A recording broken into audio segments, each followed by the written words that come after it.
Цаг бусаар нас нөхцсөн охиныхон сүнс ганц удаа эргэж иржээ.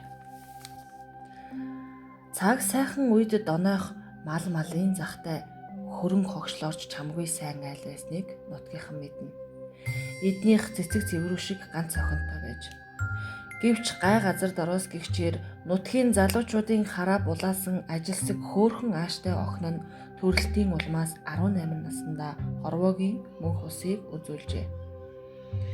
Амьшигээ хайрладаг байсан охиноо зуурдаар алдсан хоёр хөгшин яах ч учраа олохгүй өдөр шөнийг үйл ялган усан нүдэлсээр хэд хонож байтал угийн бие султай дагалт ихтэй хандгай гинт жилээрхэн хэвтэрт оржээ. Тэгээд тэр хөгшөндөө хандаж "Миний амьд явах хоногийн тоо гүйцэж байх шиг байна. Намайг нүд анихаар охиныг минь нутаглуулсан газар тавиарай.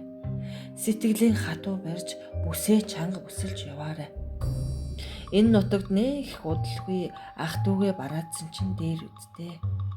Би охиныхоо сүнсийг заавал уулзнаа" гэж. Ингээд доноод дахиад л үхэл зовлон уй гашуу тохиолдох нь тэр. Охиноо мөн хань ижлээ богинохон хугацаанд алдсан доноод үхэхээс өөрийн бодогдгой байж шүнж дуг хийхээ болжээ. Нэг шөнө энэрэнгүй хорвоогийн хамаг муу мухайг хамж бодоод хэвдэж байтал гадаа нь нортой хүн ирэх шиг болж төдөлгүй хаалганд сэвхийтэл онгойжээ. Энэ харахгүй шөнөөр хэн ирдэг вүлээ? Гадны хүн бол нохоо хуцмаар юм гэж доной бодсоор өндийг харвал үүдэнд нь ямар нэгэн юм сүйтгэн харагдах шиг болж. Доной дингээ асаавал баруун хатавчанд нь хүнд өрстэй амтан сууж байжээ. Тэгтэл "Аава, охин чинь хүүгийнхаа бараг харах гэж ирлээ. Надаас битгий айгаарай. Би та хоёрыгоо хүүгээ бодсоор байгаа л ийм болчиход байна шүү дээ. Миний хүү хаана байна? Хэлээд өгөөч. Би таныг олон удаа ингэж зовоохгүй. Хөөхий тэр амтан миний амь насыг хохироосон ч их нь болсны хувьд би ганц удаа ч гэсэн харахыг хүсэж байна" гэх нь охиныхон дуу яах аргагүй мөн. Харин уртхаар үсэн нүрийг нь бүтээн унжсан тул нүд ам хамар царай зүсэнд мэдэгдэхгүй байв.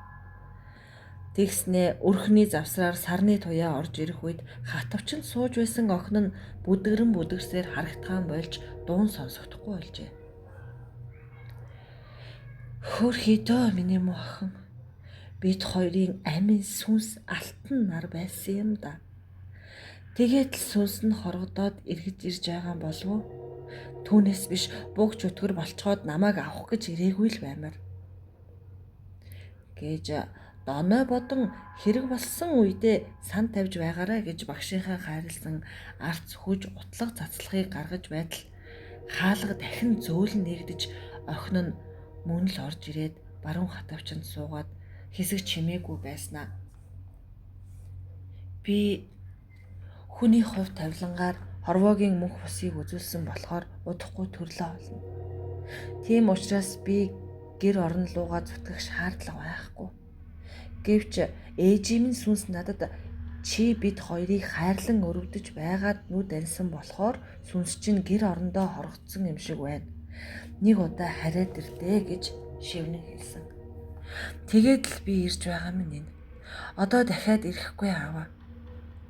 Харин та миний халзан цагаан хонь наадмаар ундаг цоохор морийг минь хайрлаж байгаарай" гэх нь бүдэг бадаг сонсогджээ. Доноо сангаа тавих зуураа үүд рүүгээ харвал охин нь алга болсон байжээ. Үүнээс хойш охиныхон сүнс дахиж ирээгүй бөгөөд донойч жилийн дараа таалалд өгсөн юм.